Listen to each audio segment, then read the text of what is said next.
ये लड़का मगरमच्छ के मुंह के अंदर सो रहा था। उसकी माँ ने उसे देखा तो डर के मारे चीखने लगती है। वो बिना सोचे समझे अपने बेटे को खींचकर बाहर निकालती है और भाग जाती है। मगरमच्छ बेचारा घबराकर उनके पीछे खिड़की से कूद जाता है ताकि समझा सके कि वो बुरा नहीं है, लेकिन माँ कुछ सुनने को तैयार ही नहीं होती और लड़के को लेकर चली जाती है। फिर भी मगरमच्छ परेशान नहीं होता। वो खुद को आराम देने के लिए एक मैसेजर इस्तेमाल करता है, पर गलती से उसे निगल लेता है, जिससे उसका पूरा शरीर बुरी तरह कांपने लगता है। फिर वो नहाने चला जाता है और ट्विंकल ट्विंकल लिटिल स्टार गाना गाने लगता है। माँ वो आवाज सुन लेती है। हाथ में झाड़ू लेकर वो बाथरूम का दरवाजा खोलती है और मगरमच्छ डर कर खुद को ढक लेता है। दोनों एक साथ चीखते हैं और वो माँ को शांत करने की कोशिश करता है। फिर वो एक स्वादिष्ट डिश बनाता है जिसका स्वाद माँ को पहले ही कौर में पसंद आ जाता है। इसके बाद दोनों रेसिपीज बदलने लगते हैं, गाते हैं, नाचते हैं और साथ में केक भी बनाते हैं। वो बहुत अच्छे दोस्त बन जाते हैं, लेकिन पिता को वो मगरमच्छ बिल्कुल पसंद नहीं आता। उसका भरोसा जीतने के लिए मगरमच्छ उसे एक रेसलिंग वाला आउटफिट फेंकता है और दोनों का मुकाबला शुरू होता है। इतने ताकतवर मगरमच्छ के सामने पिता की कोई चांस नहीं थी, लेकिन मगरमच्छ चालाकी से हारने का नाटक करता है। पिता उसे हारा हुआ देखकर खुश हो जाता है। इस तरह पूरा फैमिली उसे अपनाने लगती है और मगरमच्छ हर दिन उनके लिए खास शो करता है। लेकिन एक दिन एक पड़ोसी ने उसे देख लिया और पुलिस बुला ली। बिजली वाले हथियार देखकर मगरमच्छ डर जाता है। पुलिस उसे ट्रैंक्विलाइजर डार्ट मारती है और वो गिर पड़ता है। उसे जू ले जाया जाता है। वहाँ वो बहुत दुखी रहता है क्योंकि वो इंसानों की तरह बोलता था और दूसरे मगरमच्छों से बात नहीं कर पाता था। उसे अपने फैमिली की बहुत याद आती थी। अगले दिन फैमिली उसे मिलने आती है। मगरमच्छ को इतना उदास देखकर लड़का फैसला करता है वो उसे रेस्क्यू करेगा। मगरमच्छ की अच्छाई साबित करने के लिए वो उसे एक टैलेंट शो में ले जाता है, मगर मंच पर आते ही जजेस डर जाते हैं और पुलिस चारों तरफ घेर लेती है। लड़का मगरमच्छ से टैलेंट दिखाने के लिए कहता है, लेकिन वो डर जाता है। उसे हिम्मत देने के लिए लड़का खुद गाना शुरू करता है, जबकि उसकी आवाज बहुत खराब थी, जिससे पूरा ऑडियंस हंसने लगता है। मगरमच्छ ये देख नहीं पाता। लड़के की हिम्मत से भावुक होकर वो माइक पकड़ता है और अपनी शानदार आवाज में गाना शुरू कर देता है। सब लोग दंग रह जाते हैं। जजेस खड़े होकर तालियां बजाते हैं। अगले दिन जज उसे एक खास माफी दे देता है और मगरमच्छ वापस अपने फैमिली के पास लौट जाता है।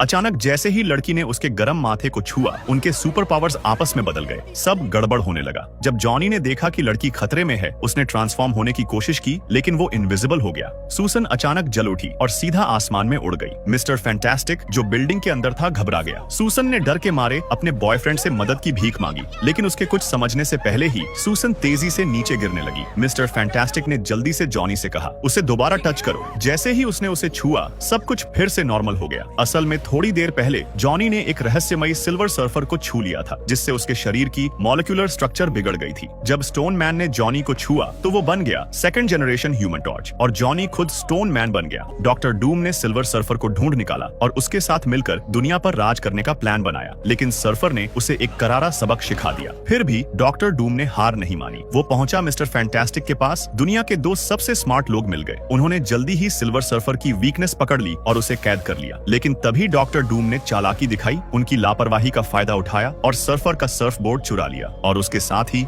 उसने पाली खतरनाक पावर्स। बोलो अब क्या होगा? ये मैजिशियन बस एक खतरनाक एस्केप ट्रिक परफॉर्म करना चाहता था, लेकिन जैसे ही वो पानी में कूदा की हाथ से फिसल गई। उसे पता भी नहीं चला और फुल कॉन्फिडेंस के साथ भारी वजन लेकर समंदर की गहराई तक चला गया। जब उसने चेन्स खोलने के लिए की ढूंढनी चाहिए, तब उसे एहसास हुआ कि की गायब है। पैनिक में वो पागलों की तरह ढूंढने लगा, लेकिन समुद्र तल पूरा पत्थरों से भरा था। उस हालत में इतनी छोटी की ढूंढना इम्पॉसिबल था और ऊपर से उसकी ऑक्सीजन भी खत्म हो रही थी और करीब 50 किलोग्राम का लोहे का बॉल अब भी उससे बंधा हुआ था। सतह पर वापस तैरकर जाना नामुमकिन था। उसने चेन्स को जोर से खींचने की कोशिश की, लेकिन कोई फायदा नहीं हुआ। ऊपर ऑडियंस को लगा ये सब शो का पार्ट है, सस्पेंस क्रिएट करने के लिए, लेकिन सिर्फ उसकी असिस्टेंट को समझ आया कि कुछ गड़बड़ है। आमतौर पर मैजिशियन 10 मिनट में ऊपर आ जाता था, लेकिन अब 12 मिनट हो चुके थे और वो बाहर नहीं आया। असिस्टेंट तुरंत पानी में कूदी और मैजिशियन को मुश्किल में देखा। उसे थोड़ा और होल्ड करने में हेल्प करने के लिए उसने उसे जल्दी से थोड़ा हवा दी और मिसिंग की ढूंढने लगी। किस्मत से की जल्दी मिल गई। वो पत्थर के बीच फंसी हुई थी। मैजिशियन ने कांपते हाथों से की उठाई और चेन्स खोलने लगा। आखिरकार उसने खुद को आजाद कर लिया। एक पल भी गवाए बिना वो जल्दी से सतह की तरफ तैरा और पानी से बाहर आते ही लंबी सांस ली। उसने कर दिखाया। परफॉर्मेंस बस बाल बाल पूरा हुआ।